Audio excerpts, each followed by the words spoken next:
UP में लगभग 50 सीटें तो हमें कंफर्म है कि भाजपा की आएगी।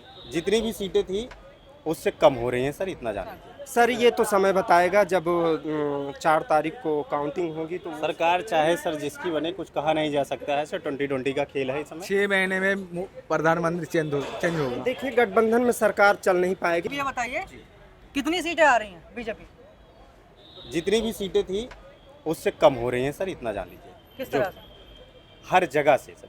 लोकसभा, उत्तर प्रदेश लोकसभा 60 उत्तर प्रदेश में कितनी आएंगी? लोकसभा सीटें हैं मैक्स टू मैक्स 40-45 40-45। जी, मैक्स टू मैक्स। समाजवादी कितनी आएंगी?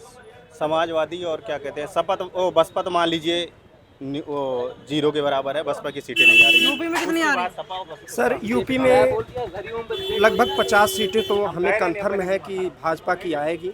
50 सीटें कंफर्म और 30 सीटें आ रही हैं। हाँ 30 सीटें पर मतलब अब लोगों में एक जात के नाम से भले ही वो हो तो कुछ लोगों में ये हो गया है कि हमारे जात से हैं, इनको जो है ये अपनी कैंडिडेट खड़ी कर रहे हैं तो हम इनका मतदान करें। क्योंकि बहुत सारे पब्लिक में ये हो रहा है कि मुझे लाभ तो मिला है लेकिन उस लाभ से मेरा क्या होता है जब तक हमारा एक लीडर ना हो अच्छा, तो इस वजह से जो है सीटें कम होती हैं। लेकिन सर मैं यही कहना चाहता हूँ कि कोई भी अगर देश का सीएम बने तो एक राजा के समान होता है, उस पर जनता का समान व्यवहार होना चाहिए। समान वैकेंसियों में समान सबका अधिकार अच्छा होना चाहिए। हम ये ना कहें कि किसी को जो है गरीब परिवार से बच्चा भी जा रहा है तो उसको वंचित किया जाए, क्योंकि हम उस पीड़ा में पल चुके हैं सर। इसका पूरा लाभ आप ये बताइए कि किसकी सरकार बन रही है? गठबंधन की बनेगी या बीजेपी की बनेगी? सरकार चाहे सर जिसकी बने, कुछ कहा नहीं जा सकता है सर। 2020 का खेल है इस समय।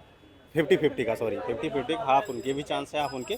लेकिन जो भी सरकार बनेगी विपक्ष मजबूत होकर ये कह निखरेगा। रहे 50-50 का चांस है, आपके हिसाब से कितने का चांस है? सर ये तो समय बताएगा जब 4 तारीख को काउंटिंग होगी तो वो समय बताएगा। जनता का मताधिकार है ये तो मत जो होता है वो एक सबके सामने नहीं होता है, तो ये तो जनता का मताधिकार है सर। ये तो सामने रिजल्ट 4 तारीख को आ ही जाएगा जून को सर, उसमें कंफर्म हो जाएगा। हम ये नहीं कहते हैं कि सर मोदी जी ही बहुत एक अच्छे लीडर के तौर पे, हमारे देश में बहुत सारे लीडर्स ऐसे हैं जो अच्छे हैं लेकिन उनको जो है एक मतलब लोग नहीं है। हाँ प्लेटफार्म नहीं है। अब हमारे यहाँ से सर प्रमोद तिवारी जी भी हैं जो कि अच्छे लीडर्स हैं। अगर कांग्रेस उनको कहीं बाहर करके चेहरा दिखाती तो शायद है कि हमारे प्रतापगढ़ से वो भी बहुत सारी सीटें को जो है इकट्ठा करते। बहुत ऐसे सारे लीडर्स हैं जो कि उनका चेहरा कोई पार्टी अब सामने लाना नहीं चाहती है कि हो सकता है मेरा। आपने कहा 50-50 का चांस है। अगर गठबंधन अगर जीता, मान लीजिए, कौन प्रधानमंत्री बनेगा? गठबंधन राहुल गांधी जी हैं गठबंधन से। उधर ममता जी खड़ी हैं, उधर अखिलेश यादव नहीं, राहुल गांधी जी चेहरा है। बाकी उनका गठबंधन का डिसीजन एक्सेप्ट कर लेंगे सब? क्यों नहीं करेंगे सर? क्यों नहीं करेंगे सर? आपको लगता है कर लेंगे? 6 महीने में प्रधानमंत्री चेंज होगा। ये भी एक सगुफा छोड़ा गया। आपके हिसाब से ये क्या भी होगा? एक सगुफा छोड़ा गया। देखिए बीजेपी नहीं, मैं पूछ रहा हूँ कि अगर गठबंधन अगर जीत मैं गया, बता रहा हूँ सर जी, कौन? मैं बता रहा हूँ, आप लोग वोट दे जा रहे हैं दबी वोट में, दबे साइलेंट वोटर हैं सर जी। इस समय बोलने से डर रहे हैं सब बच्चे। आपको लगता है ऐसा? सर देखिए गठबंधन में सरकार चल नहीं पाएगी क्योंकि गठबंधन में बहुत सारे लीडर अपने अपने दांव मैं इनके गठबंधन की बात कर रहा हूँ। ये कह रहे हैं गठबंधन में चल रहे हैं। आप आज बीजेपी अकेले चुनाव लड़ रही है सर। बीजेपी अकेले चुनाव लड़ रही है। भैया जी से पूछ रहा हूँ, बीजेपी अकेले चुनाव लड़ रही है श्रीमान?